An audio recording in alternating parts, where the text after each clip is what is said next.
Nos hemos acercado al monte de Sion, a la ciudad de Dios vivo, a la multitud de millares de ángeles, al sumo sacerdote, a Jesús el mediador, del nuevo pacto hecho en su sangre, para obtener eterna redención. Hemos venido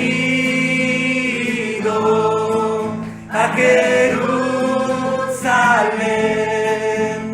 la celestial, la iglesia amada del Santo de Israel.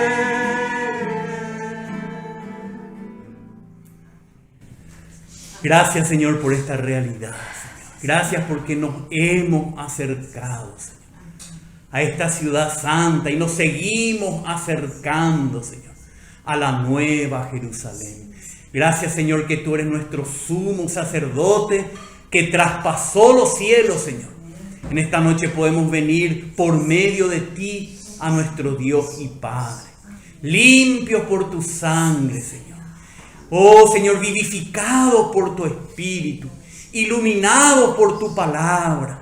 Señor, en esta noche obra en nuestros corazones, quita de nosotros toda ceguera espiritual, toda sordera espiritual. Abre nuestros oídos y nuestros ojos para que podamos ver lo que tú has logrado para nosotros y lo que nos has dado al lograr todas estas cosas, Señor. Te pedimos, Padre, que nos ayude en esta noche a compartir tu preciosa palabra, para hablar y para oír, Señor. Dependemos de ti, Señor. Sabemos que no somos capaces de hacerlo sin tu ayuda, Señor. Ayúdanos a recibir tu palabra en el nombre de Jesús. Amén, Señor. Amén, Señor. Nos hemos acercado, hermanos, no a la Jerusalén que ahora está siendo invadida, porque ellos no conocieron el tiempo de su visitación, dice el Señor Jesús. Pero va a llegar un día cuando van a invocar otra vez el nombre del Señor. Pero hoy tenemos la nueva Jerusalén.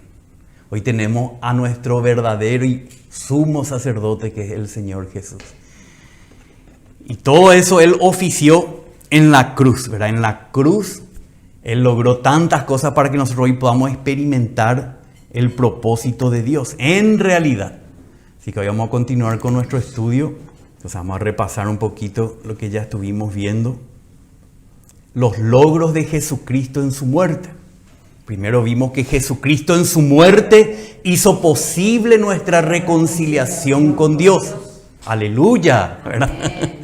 Jesucristo en su muerte nos redimió de la maldición de la ley. Aleluya. Jesucristo en su muerte nos justificó ante la justicia divina. Gracias, Señor. Jesucristo en su muerte obtuvo el perdón de nuestros pecados. Qué libertad, ¿verdad? Ya no hay pecados que Dios se acuerde de nosotros, ¿verdad? Jesucristo en su muerte nos santificó posicionalmente para Dios y para su propósito. Ya somos del Señor y para el Señor. Jesucristo en su muerte por la redención logró nuestra adopción legal como hijos de Dios para que seamos herederos de la vida divina. ¿Qué podemos decir de esto? ¿Hay algo más dulce y más precioso que llegar a ser hijos de Dios y ser herederos de la vida de Dios?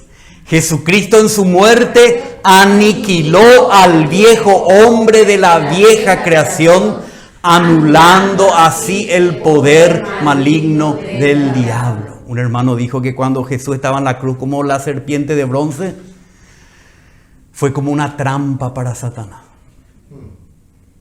Es como una trampa de un ratoncito que anda dando vueltas por ahí y difícil es agarrarle. Pero vino ahí, en el hombre viejo, y ahí recibió el golpe mortal.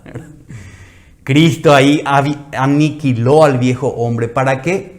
Para que el poder del maligno por medio de la carne ya no tenga poder de esclavitud sobre nosotros.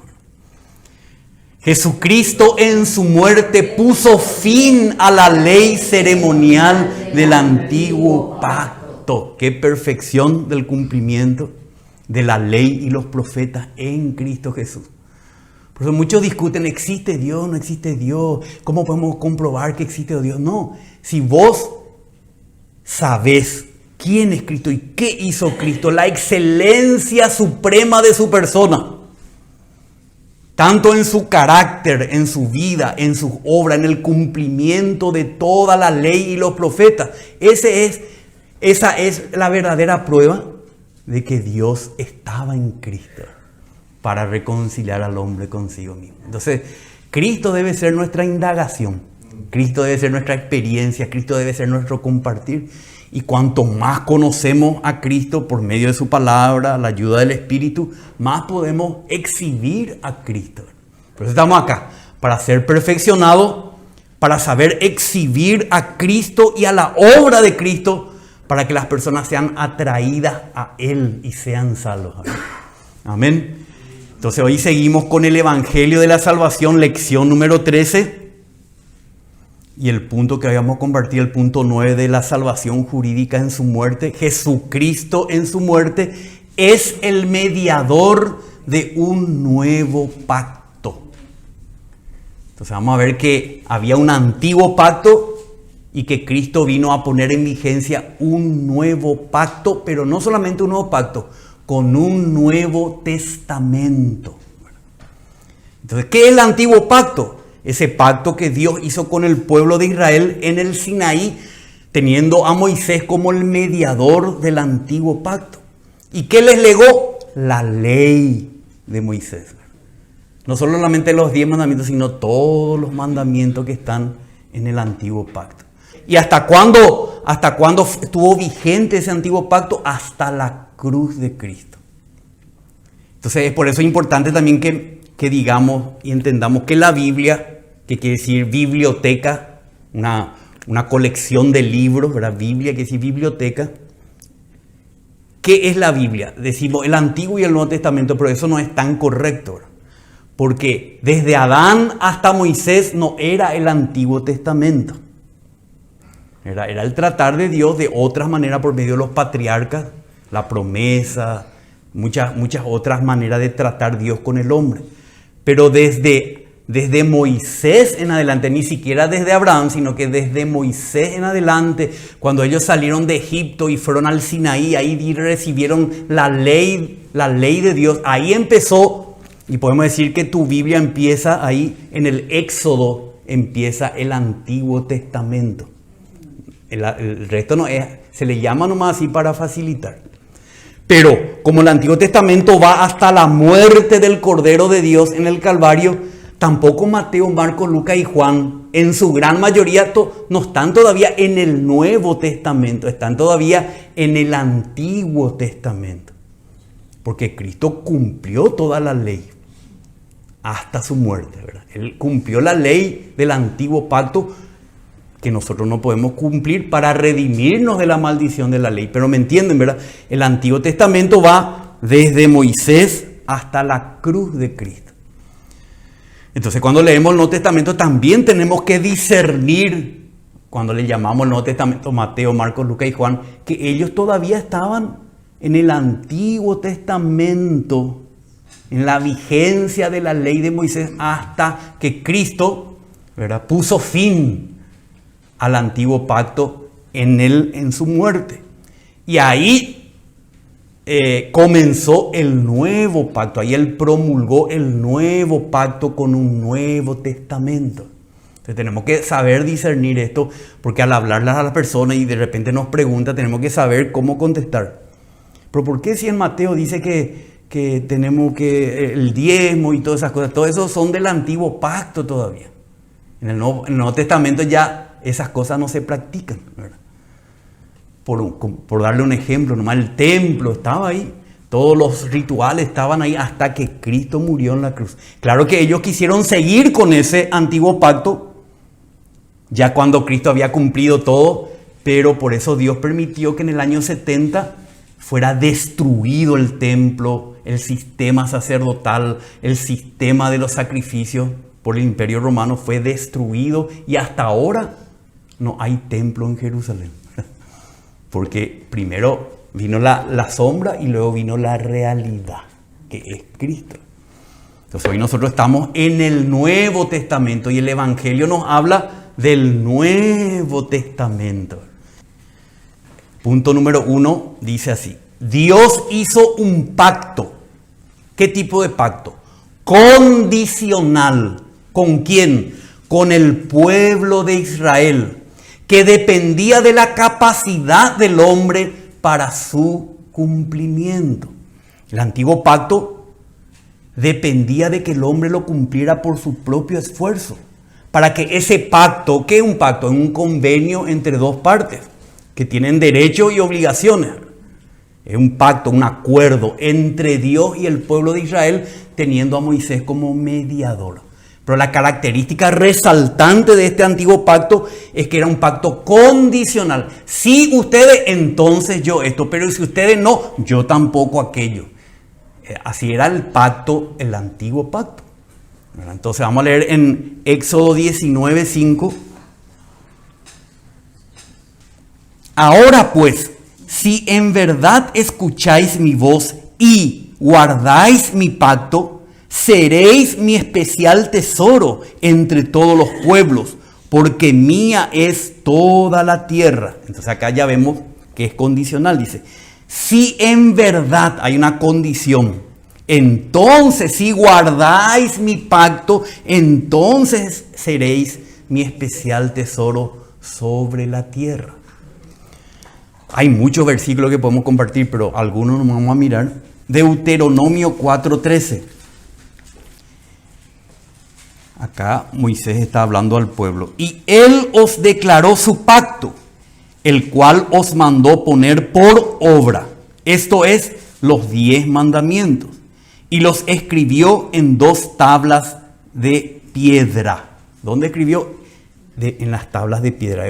Eran mandamientos externos que ellos tenían que cumplir. Por supuesto, los otros 600 mandamientos regulaban estos 10 mandamientos.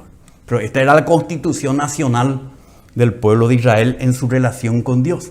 Deuteronomio 7:12. Y sucederá que porque escuchas estos juicios y los guardas y los pones por obra, el Señor tu Dios guardará su pacto contigo y su misericordia que juró a tus padres. Solamente porque escuchas, porque obedeces, entonces, ¿verdad? El Señor tu Dios guardará su pacto contigo, su misericordia que juró a sus padres. Es condicional. Ahora vamos a leer Deuteronomio 31:16. Acá ya el Señor anticipa algo. Y el Señor dijo a Moisés, he aquí, le dice a Moisés, tú vas a dormir con tus padres, y este pueblo se levantará y fornicará tras los dioses extranjeros de la tierra en la cual va a entrar, y me dejará y quebrantará mi pacto que hice con él. Entonces este era un pacto condicional y quebrantable, o sea, un pacto que se podía romper. Era un pacto que dependía totalmente de la obediencia del hombre, de la capacidad del hombre de obedecer los mandamientos. Este es el pacto que hizo Dios con el pueblo de Israel por medio de Moisés. Entonces, un pacto condicional.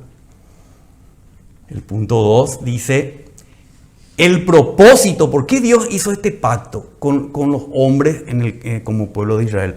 El propósito por el cual Dios hizo un pacto condicional con el hombre fue que éste se diera cuenta, por medio de su fracaso de cumplir la ley, de su estado pecaminoso y de su absoluta imposibilidad de hacerse merecedor de la vida eterna, necesitando entonces la gracia divina. Por eso Dios introdujo la ley. Hasta Abraham no había ley. La ley de Dios no estaba así escrita y vigente, ¿verdad? pero Dios introdujo la ley para mostrarle a Israel y a través de Israel a todos los hombres que el hombre está incapacitado de hacer un pacto con Dios y de cumplir su parte. Dios sí está capacitado, pero el hombre está incapacitado. Y al ver su fracaso, la idea de Dios era empujarle hacia un Salvador. Empujarlo, dirigirlo hacia la gracia de Dios. La gracia de Dios quiere decir el favor que Dios nos hace inmerecidamente. Entonces toda la historia del pueblo de Israel es para que veamos el fracaso de los hijos de Adán de querer mantener un pacto con Dios. Entonces leemos así al apóstol Pablo en Romanos 5:20, algunos versículos que leímos justamente la otra vez, pero ya en este contexto que estamos hablando del nuevo pacto, del antiguo y el nuevo pacto. Estamos en Romanos 5:20.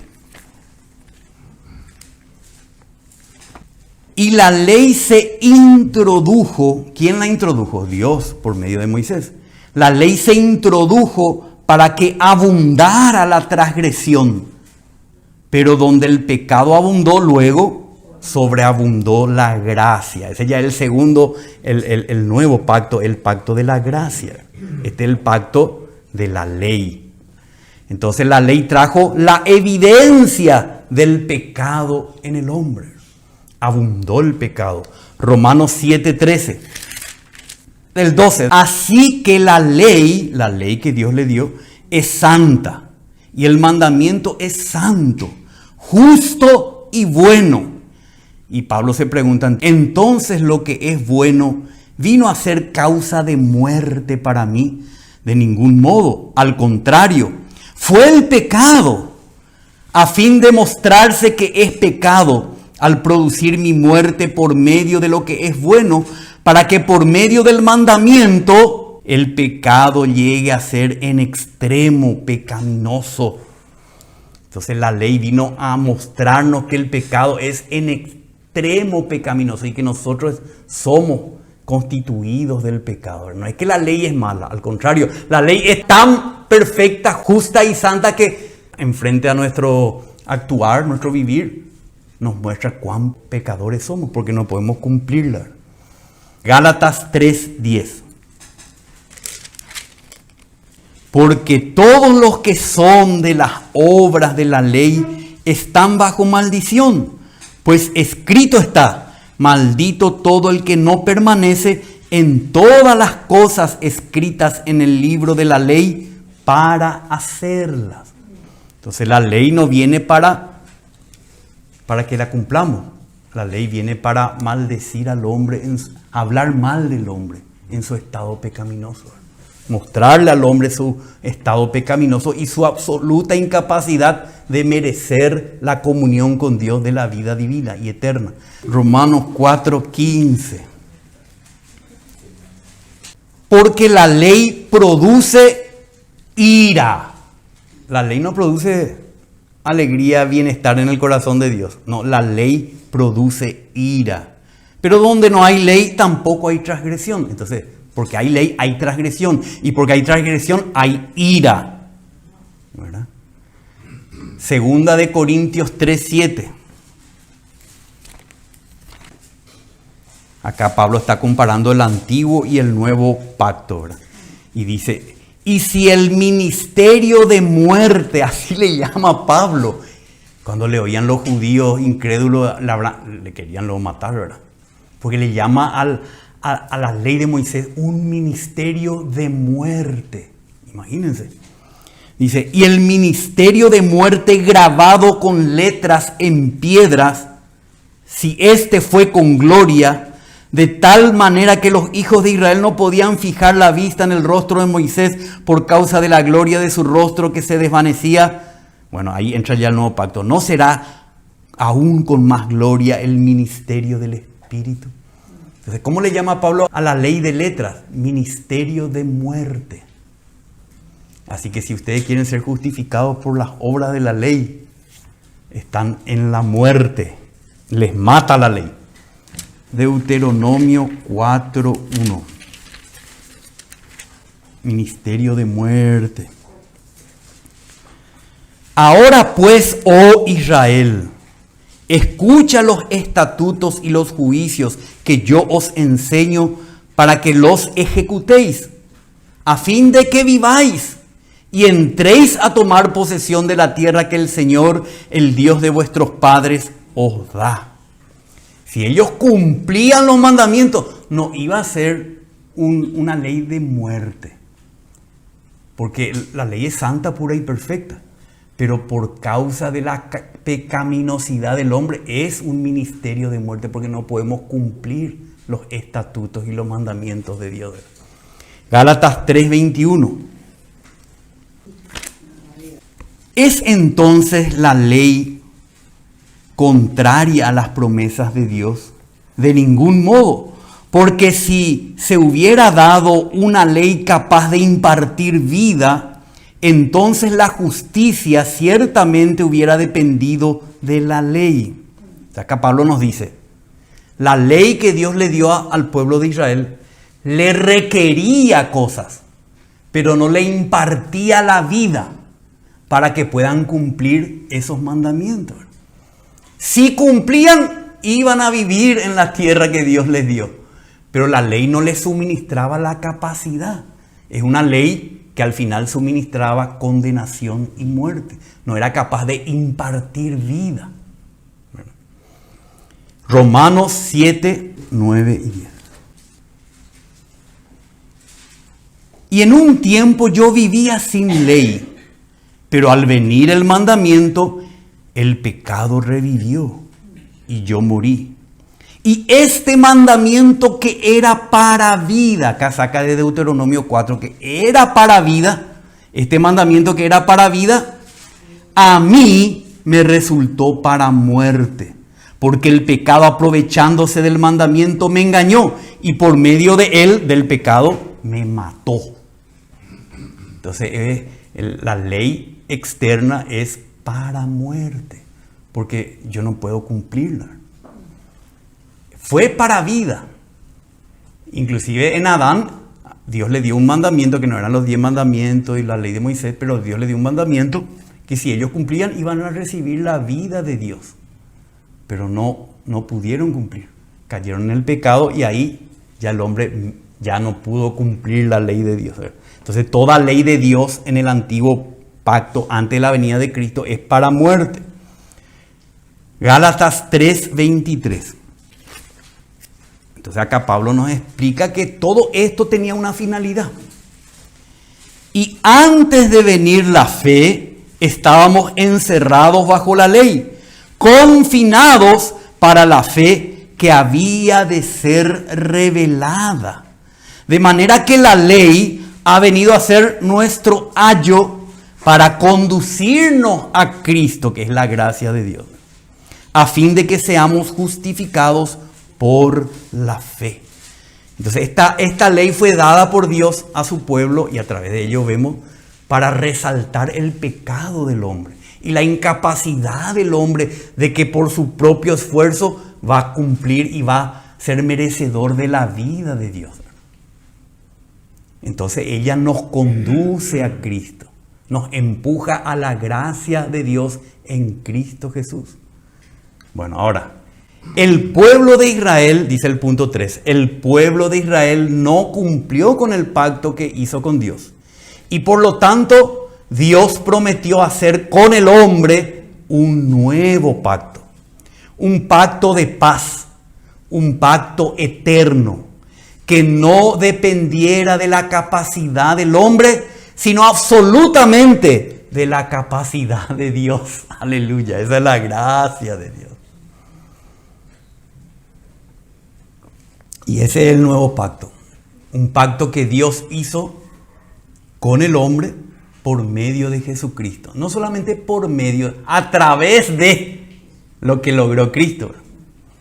Para que ya no dependiera de nuestra capacidad, sino de la capacidad de Dios para cumplir ese pacto. Entonces, esto ya fue anunciado durante el Antiguo Testamento, el Antiguo Pacto. Ya fue anunciado por Jeremías 31 al 32. En la época de Jeremías, ellos estaban en la peor situación de idolatría Hasta tenían ídolos en el templo de Dios. ¿Se acuerdan que Salomón edificó altares delante del templo, ahí tipo desafiando? Pero ellos ya le pusieron dentro del templo de Dios y ahí ellos fueron llevados en cautiverio a Babilonia. Perdieron la tierra que Dios les dio, ¿verdad? 31, 31 y 32. Pero viene acá el anuncio de Dios en ese peor momento. He aquí vienen días. No es ahora todavía, dice en aquel tiempo. Vienen días, declara el Señor, en que haré con la casa de Israel y con la casa de Judá un nuevo pacto. No como el pacto que hice con sus padres el día que los tomé de la mano para sacarlos de Egipto. Mi pacto que ellos rompieron, aunque yo fui un esposo para ellos, declara el Señor. Entonces la gracia de Dios acá se manifiesta. Yo haré un nuevo pacto. Un pacto con la casa de Israel, Judá e Israel, que es la nación toda. Porque todos los pactos, en este caso, hizo Dios con el pueblo de Israel, ¿verdad? Y a través del pueblo de Israel se nos anuncia también a nosotros, hoy los gentiles, el nuevo pacto. Entonces vamos a ir mirando Ezequiel. También a través de Ezequiel el Señor había hablado esto. Ezequiel 37. Y haré con ellos un pacto de paz. Será un pacto no pasajero, ¿verdad? Un pacto eterno con ellos. Y los estableceré y los multiplicaré y pondré mi santuario en medio de ellos para siempre. Mi morada también estará junto a ellos y yo seré su Dios y ellos serán mi pueblo. Entonces este nuevo pacto es un pacto eterno. Entonces vemos ya el anuncio de ese pacto. Ahora vemos el punto 4, dice que Jesucristo en su muerte terminó con el antiguo pacto y promulgó el nuevo pacto, siendo Él el mediador entre Dios y los hombres. Ya era otro mediador entre Dios y los hombres. Hebreos 8:13. Esta carta de Hebreos fue escrita justamente a los descendientes de Abraham. En aquel tiempo, cuando todavía estaba el templo y todos sus rituales funcionando, ya cuando Jesús había muerto y resucitado, exhortándoles a que no vuelvan al antiguo pacto, que se queden, que disfruten el nuevo pacto. Entonces hace todas estas comparaciones. 8:13. Cuando Él dijo, un nuevo pacto, hizo anticuado al primero. Lo que se hace anticuado y envejece está próximo a desaparecer. O sea, cuando Él dijo, el contexto es que está hablando del nuevo pacto acá en el capítulo 8, desde el 6 hasta el 13. ¿Verdad? Y cuando Dios se refirió a un nuevo pacto, lógicamente, el otro queda como antiguo y está por desaparecer. Lucas 22:20. Fue el momento cuando el Señor anunció, promulgó la nueva ley, el nuevo pacto. Y de la misma manera tomó la copa después de haber cenado, diciendo, esta copa es el nuevo pacto en mi sangre que es derramada por vosotros. ¿Cómo habrá sonado en el oído de los discípulos que eran hebreos y conocían que Dios había anunciado por Jeremías, por Ezequiel, un nuevo pacto? Vienen días, dice, ¿verdad? Y acá estaban ya llegando a ese día. Fue esa noche que el Señor promulgó el nuevo pacto hecho en su sangre, ¿verdad? Como mediador de un nuevo pacto. Primera de Timoteo 2, 5 al 6. Porque hay un solo Dios y también un solo mediador entre Dios y los hombres, Cristo Jesús, hombre, quien se dio a sí mismo en rescate por todos, testimonio dado a su debido tiempo. Entonces, ¿cuántos mediadores hay entre Dios y los hombres? Un solo mediador. ¿Mediador de qué? Del nuevo pacto, ¿verdad? y de todo lo que trae ese pacto, de todas las promesas de ese pacto. Isaías 42:6 también es una profecía con respecto a este nuevo pacto. Yo soy el Señor, en justicia te he llamado. Está hablando a su Mesías, ¿verdad? Yo soy el Señor, en justicia te he llamado. Te sostendré por la mano y por ti velaré. Y te pondré como pacto para el pueblo y como luz para las naciones. Te pondré como pacto para el pueblo de Israel y como luz para todas las naciones, aún para nosotros. O sea, Cristo es el mediador del nuevo pacto. En su muerte Él terminó el antiguo, promulgó el nuevo, para que hoy tengamos esta relación con Dios en el nuevo pacto. Ahora el 5. Jesucristo como mediador no es que se fue a hablarle a Dios y a nosotros para que nos pongamos de acuerdo. No funciona así su mediación, ¿verdad? Jesucristo como mediador tuvo que morir para que los pecados de los hombres sean pagados, satisfaciendo así la justicia divina, para que la relación con Dios sea restaurada, haciendo posible que el hombre reciba el espíritu de vida, que es el legado del Nuevo Testamento. Aunque pacto y testamento en el original es la misma palabra, pero se diferencia en algo en la práctica. El pacto son promesas que se hacen, acuerdos que se estipulan, ¿verdad? Pero el Nuevo Testamento ya es lo que proviene del pacto. Ya son cosas que ya se lograron por Cristo y que están disponibles para nosotros, su pueblo. Entonces en Hebreos 9, 15 al 18, vamos a mirar. Siempre esta carta, recuerden que está dirigida a los hebreos, ¿verdad? Dice, y por eso Él, refiriéndose a Cristo, Él es mediador de un nuevo pacto, a fin de que habiendo tenido lugar una muerte para la redención de las transgresiones que se cometieron bajo el primer pacto, los que han sido llamados reciban la promesa de la herencia eterna. Y luego se traduce así el pacto, dice, porque donde hay un testamento, o sea que este pacto tiene un testamento, un legado, ¿verdad? Porque donde hay un testamento, necesario es que ocurra la muerte del testador. Pues un testamento es válido solo en caso de muerte, puesto que no se pone en vigor mientras vive el testador. Porque ni aún el primer pacto se inauguró sin sangre. Aquella vez cuando él trajo la ley, Moisés, y le presentó al pueblo, también hicieron sacrificio de animales y rociaron con la sangre al pueblo mismo, ¿verdad? Como un símbolo de lo que iba a hacer Cristo por nosotros, que fuimos rociados con su sangre para que el nuevo pacto sea vigente para nosotros con un nuevo testamento. Vamos a leer Mateo 26, 27 y 28. También es el momento en la institución de la mesa, pero tomé Mateo porque agrega algo. Y tomando una copa y habiendo dado gracias, se la dio, diciendo, bebed todos de ella, porque esto es mi sangre del nuevo pacto, que es derramada por muchos para el perdón de pecados. Como ya vimos, la muerte de Cristo es necesaria, porque Dios no puede hacer un pacto con nosotros si nosotros no estamos reconciliados con Él. Nuestros pecados no han sido perdonados, no hemos sido santificados, no somos adoptados como hijos, no somos justificados ante la justicia divina. Solo porque Cristo murió y logró todas estas cosas es que nosotros hoy podemos ser herederos del Nuevo Testamento, basado en el pacto, en el nuevo pacto. Entonces, Hebreos 13, 20 al 21.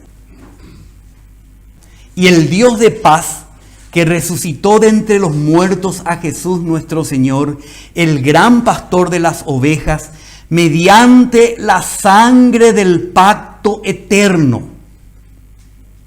Primero viene la sangre del pacto eterno. ¿Qué haga con nosotros? Os haga aptos en toda buena obra para hacer su voluntad. ¿Cómo es esto? Obrando Él en nosotros lo que es agradable delante de Él mediante Jesucristo, a quien sea la gloria por los siglos de los siglos. Amén. ¿Por qué acá el escritor de los Hebreos junta esto de mediante la sangre del pacto eterno, que es el nuevo pacto? Esto nos capacita, este nuevo pacto no está en nuestra propia capacidad para cumplir este pacto con Dios, ¿verdad? Dice, os haga aptos, porque este nuevo pacto, como vamos a ver después, nos suministró un legado para que nosotros podamos ser hechos aptos para toda buena obra, para hacer la voluntad de Dios, no obra humana, ¿verdad?, sino hacer la voluntad de Dios. ¿Cómo? Obrando Él en nosotros. De Él viene la capacidad en el nuevo pacto, del cumplimiento. Lo que es agradable delante de Él mediante Jesucristo, a quien sea la gloria por los siglos de los siglos. Amén. O sea, que ya no está hablando que este nuevo pacto, el pacto eterno, no depende de nosotros, sino que depende de Dios obrando en nosotros la capacidad para que podamos perseverar en este nuevo pacto. ¿Entienden, hermano? Pero vamos a ir viendo con más claridad esto. Gálatas 3, 13 al 14. El mismo que ya compartimos, pero ahora vamos a compartir el legado. Cristo nos redimió de la maldición de la ley, habiéndose hecho maldición por nosotros, porque escrito está: maldito todo el que cuelga de un madero, con una finalidad. Ahí Él ya promulgó el nuevo pacto, Él ya ahí puso en vigencia el nuevo pacto, pero este tiene un resultado, tiene un legado, tiene un testamento, a fin de que en Cristo Jesús la bendición de Abraham viniera a los gentiles, para que recibiéramos la promesa del Espíritu mediante la fe. ¿Cuál es el legado del Nuevo Testamento? El Espíritu. Es el Espíritu el que nos capacita a cumplir y a vivir en este nuevo pacto. En el Antiguo Testamento, ¿cuál era el legado? La ley, que no podía impartir vida, sino que era el resultado, era la muerte y la condenación. Pero el nuevo pacto tiene un maravilloso legado y es único el legado. No hay otro legado del Nuevo Testamento. Cuando yo escuché esta frase en un libro, cambió toda mi visión de la Biblia. El único legado del Nuevo Testamento, el Espíritu de Jesucristo. No nos dejó otra cosa, hermano. No nos dejó otra capacidad, otro recurso. Es el Espíritu.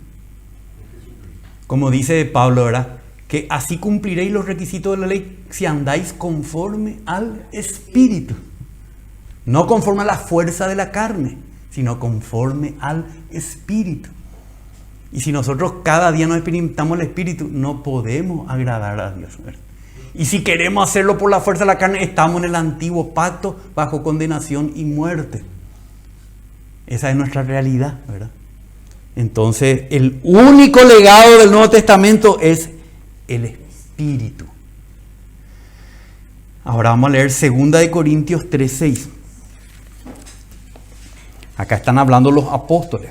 Ellos recibieron el Espíritu en el nuevo pacto. Y Dios les hizo, dice, el cual también nos hizo, y espero que a nosotros nos haga también, suficientes como ministros ¿de qué?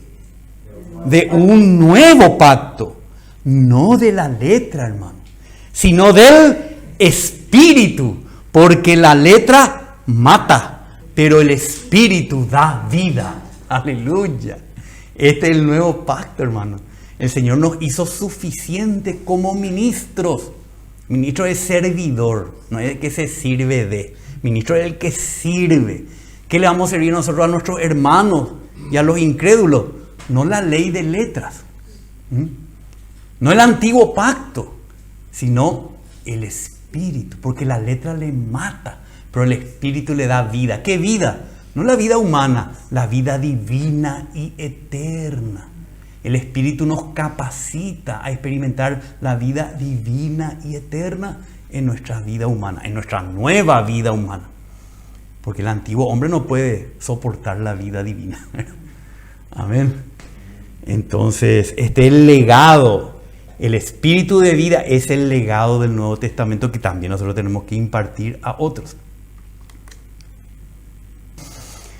Las promesas del nuevo pacto. Bueno, todo el Nuevo Testamento, a partir de la muerte de Cristo hasta el Apocalipsis, son todas las promesas, todo lo que heredamos en el nuevo pacto, todo lo que experimentamos por medio del Espíritu, nuestra relación con Dios. Entonces, Hebreos 8:6, siempre acá Pablo hablando de esto. No es, bueno, Pablo dicen algunos, otros dicen Lucas, no se sabe quién escribió la carta a los hebreos. Pero al leer, hermano, podemos dar testimonio con los antiguos y contemporáneos creyentes de que es la palabra de Dios. Realmente, hermano, porque uno lee cualquier otro libro después de los escritos de los apóstoles o contemporáneos, totalmente otra cosa, totalmente otra palabra. Pero ahora Él ha obtenido, dice el 6, pero Él ha obtenido un ministerio tanto mejor, Cristo ha obtenido, por cuanto es también el mediador de un mejor pacto establecido sobre mejores promesas. Aleluya, que tenemos mejores promesas. Pues si aquel primer pacto hubiera sido sin defecto, no se hubiera buscado lugar para el segundo. Algo le faltaba. ¿Qué le faltaba, hermano? El Espíritu que da vida. Amén. Esa es la gran diferencia. Porque reprochándolos, Él dice, mirad que vienen días, dice el Señor, en que estableceré un nuevo pacto con la casa de Israel y con la casa de Judá. Acá está tomando el escritor a los hebreos del Antiguo Testamento, lo que ya estaba anunciado. No como el pacto que hice con sus padres el día que los tomé de la mano para sacarlos de la tierra de Egipto, porque no permanecieron en mi pacto, y yo me desentendí de ellos, dice el Señor. Porque este es el pacto que yo haré con la casa de Israel. Después de aquellos días, dice el Señor, pondré mis leyes en la mente de ellos. No allá afuera, sino acá adentro. Pondré mis leyes en la mente de ellos y las escribiré sobre sus corazones. Nuestro corazón hoy son las tablas donde Dios escribe, ¿verdad?, estas leyes. Y yo seré su Dios y ellos serán mi pueblo. Esa relación ya va a ser desde ahí eternamente y para siempre. No se va a quebrar como se quebró en el antiguo pacto. Y ninguno de ellos enseñará a su prójimo y ninguno a su hermano diciendo, conoce al Señor. ¿Por qué? Porque todos me conocerán, desde el menor hasta el mayor de ellos. Es una comunión con Dios por medio de Cristo. Claro, enseñamos, nos enseñamos uno a otro muchas cosas de la Biblia, pero no nos enseñamos a conocer al Señor. Eso es algo subjetivo, íntimo y personal, ¿verdad? Le conocemos al Señor porque, como dice Pablo, el Espíritu da testimonio a mi espíritu de que soy hijo de Dios. Y puedo clamar por el Espíritu de su Hijo, Abba Padre. Entonces, por medio del legado que es el Espíritu, nosotros tenemos esta relación con Dios. No es una relación externa, no es una religión, no es un ritual, es una experiencia de Dios por medio del Espíritu de Jesucristo. ¿Dónde logró Cristo todo esto? ¿Dónde habilitó el nuevo pacto? El Nuevo Testamento, en la cruz, cuando Él murió por nosotros, ¿verdad? Amén. También dice, pues tendré misericordia de sus iniquidades y nunca más me acordaré de sus pecados.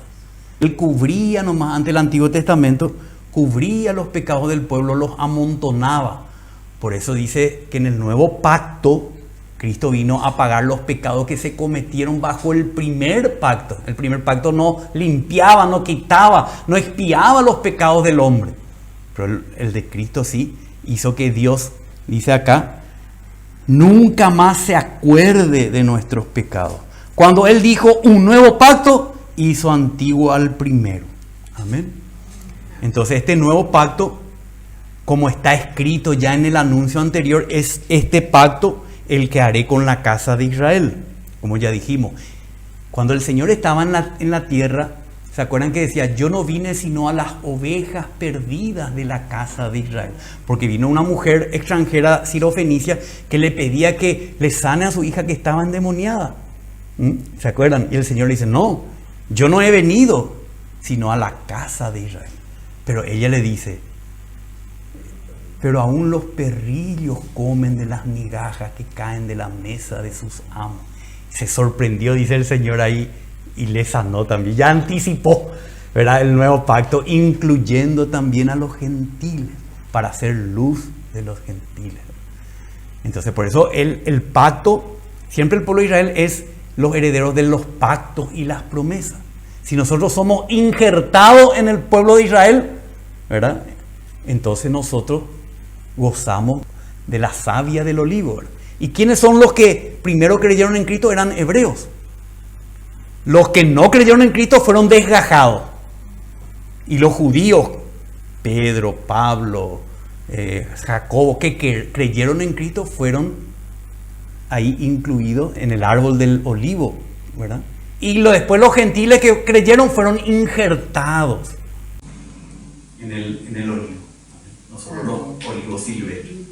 Pero quiero nomás significar por qué dice haré con la casa. Dice, la casa no hizo con nosotros, sí, hizo primero con el remanente que tuvo fe en el Mesías, y después fuimos incluidos nosotros en esta casa de Israel, para ser junto con ellos el verdadero Israel, como dice Pablo. Entonces dice también, pondré mi ley dentro de ellos y sobre sus corazones la escribiré. Yo seré su Dios y ellos serán mi pueblo. No tendrán que enseñar más cada uno a su prójimo. Perdonaré su maldad y no recordaré más sus pecados. Bueno, esto ya fue todo anticipado en el Antiguo Testamento como promesas, como mejores promesas. Cristo en su muerte obtuvo este nuevo pacto a favor nuestro y nos legó el Espíritu para que nosotros tengamos tal relación con Dios. Entonces, podemos decir, como dice acá, podemos ir viendo la conclusión. Podemos leer juntos, sí. Para que el hombre se diera cuenta de su estado pecaminoso y reconociera su incapacidad de merecer la aceptación divina, Dios hizo un pacto con Israel. Este pacto dependía de la obediencia del hombre a la ley de Dios para que sus promesas se cumplieran. Pero el hombre fracasó completamente ante la ley de Dios. Entonces Dios prometió un nuevo pacto con mejores promesas. El cumplimiento del nuevo pacto no depende de la capacidad del hombre, sino que Dios hace que el hombre cumpla con sus requisitos al recibir y experimentar el Espíritu de vida. Para que el hombre pueda recibir al Espíritu, Jesucristo tuvo que morir en la cruz para pagar todos los pecados del hombre y satisfacer la justicia divina. Por eso Cristo es el mediador del nuevo pacto. Gracias, Señor, que tenemos en ti este inefable, perfecto mediador entre Dios y nosotros. Gracias, Señor, que tú cubriste todos los agujeros, todas las carencias. Tú supliste todo lo que nada no existía en ninguno de nosotros. Por amor, Señor, diste tu vida humana en el sacrificio de la cruz. Gracias, Señor, que colgaste del madero desde las 9 de la mañana hasta las 3 de la tarde, aguantando, Señor, la burla de los hombres y aguantando el castigo de Dios por nosotros, para que podamos ser redimidos y ser partícipes y herederos de este nuevo pacto y este nuevo testamento. Señor, que podamos ver esto para no andar en la fuerza de nuestra carne, para volvernos a ti cada día y recibir el suministro de tu Espíritu. Que ya no intentemos en nosotros guardar ninguna ley, sino que lo que intentemos sea recibir de ti tu Espíritu en la oración, en tu palabra, en la comunión contigo y con nuestros hermanos. Rescátanos totalmente del antiguo pacto, Señor. Introdúcenos completamente en el nuevo. Te pedimos, Padre, en el nombre de Jesús. Amén, Señor. Amén.